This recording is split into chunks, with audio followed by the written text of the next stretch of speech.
A paz do Senhor Jesus.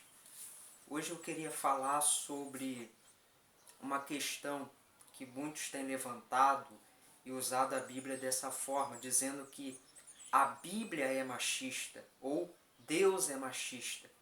E eu queria mostrar algumas passagens bíblicas para você tirar essa conclusão e você mesmo entender se realmente Deus é machista ou se a Bíblia, essa palavra, é machista.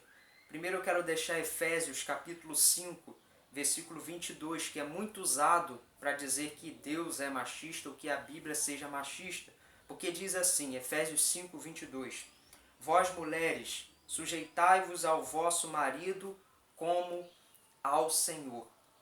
É interessante a gente ver e observar antes nesse texto que Deus não está dando autoridade para o marido sujeitar a mulher, como acontecia naquela época, que era uma época assim muito machista, era uma época em que a mulher não era respeitada, mas Deus está dizendo que a mulher, se sentindo bem, se sentindo segura e querendo obedecer aos princípios bíblicos voluntariamente e em amor, se sujeite ao seu marido.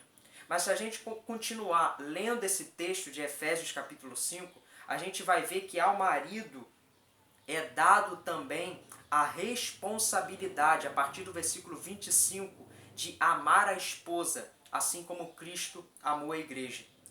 Chega a dizer que sendo como fossem um só corpo, e ninguém maltrata o próprio corpo, ou seja, o apóstolo, na inspiração do Espírito Santo, está dizendo, se tem algum marido que maltrata a sua esposa, que não ama a sua esposa, que não tenta fazer de tudo para que a sua esposa tenha o seu bem-estar, ele também está indo contra a Bíblia. Então essa palavra eu vejo que ela está defendendo a mulher e orientando ela a ser sujeita em amor e voluntariamente ao seu marido.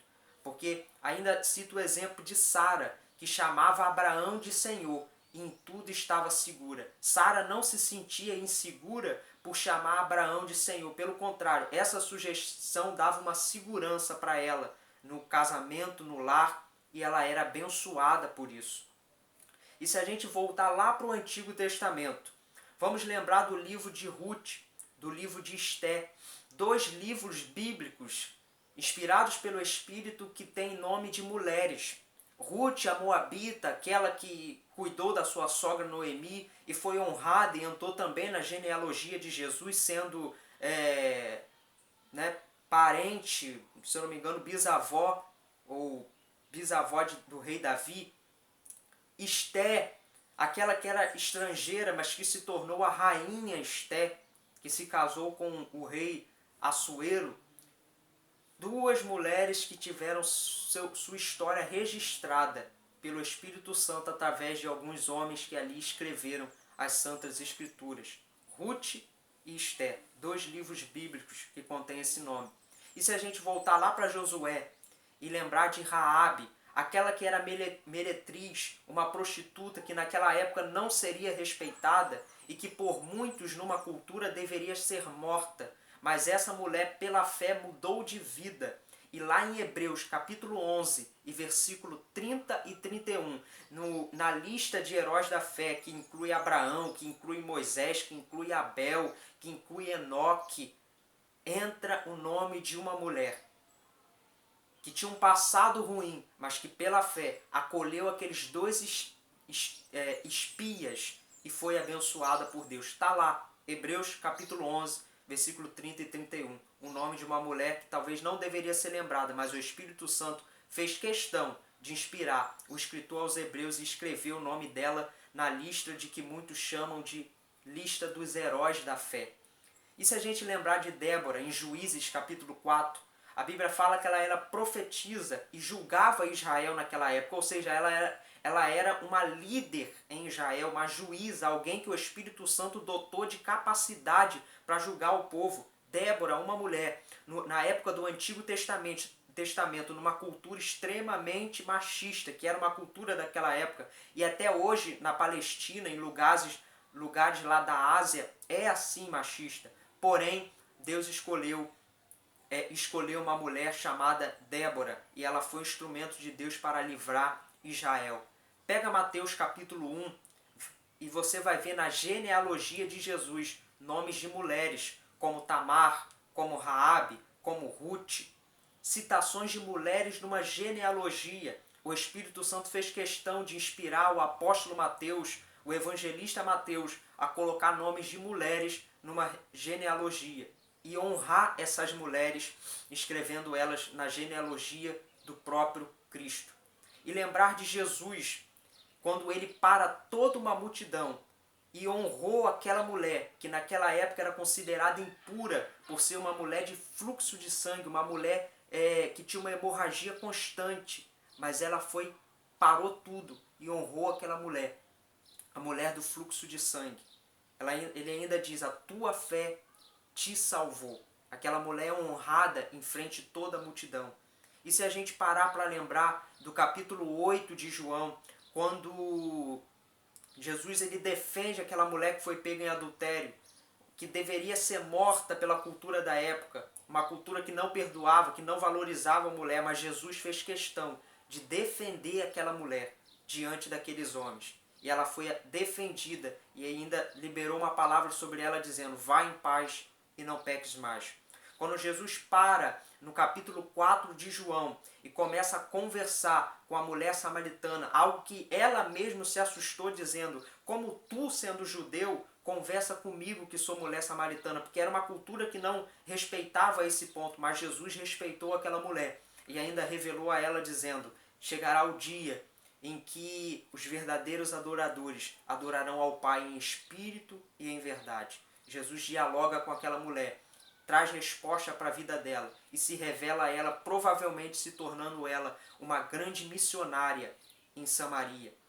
Quando a gente lembra de João capítulo 12, quando Maria unge os pés de Jesus e Judas critica ela e Jesus se levanta e defende Maria, irmã de Lázaro, dizendo que aquele feito seria lembrado.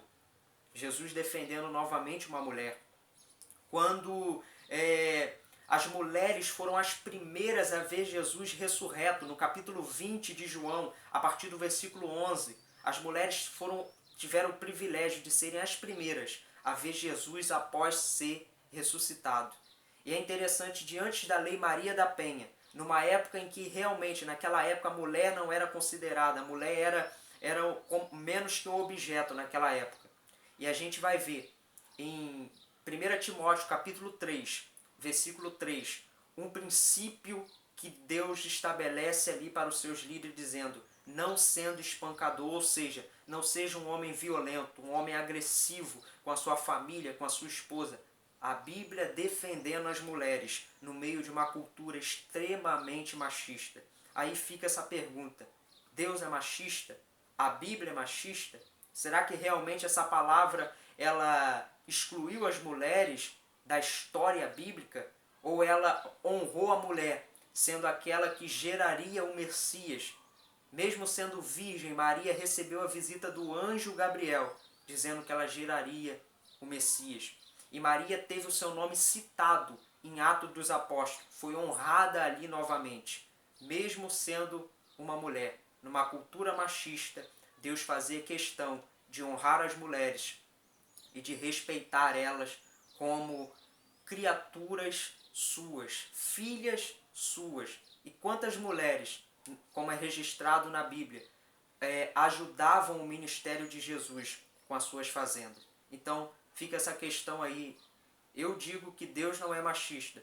Eu digo que a Bíblia não é machista. Ela contém princípios para o bem viver e o bem-estar das pessoas. É só a gente parar para pensar. Hoje em dia, com essa falsa liberdade, as mulheres estão sendo mais amadas? Estão sendo mais respeitadas? É só você ver os números de feminicídio, os números de agressões. É melhor ficar com os princípios bíblicos, porque vale a pena. Quando a gente tenta contrariar a Bíblia, tenta ir contra princípios éticos e espirituais, as consequências estão aí. Infelizmente, a gente tem visto essas ideologias, essas doutrinações contra princípios morais, princípios da palavra de Deus, que não levam a lugar nenhum.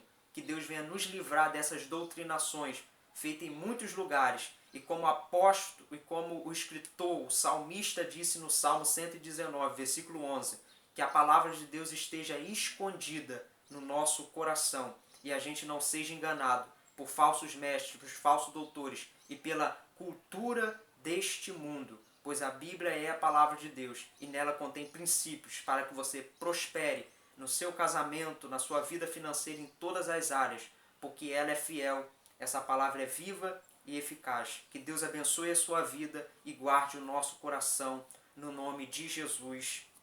Amém.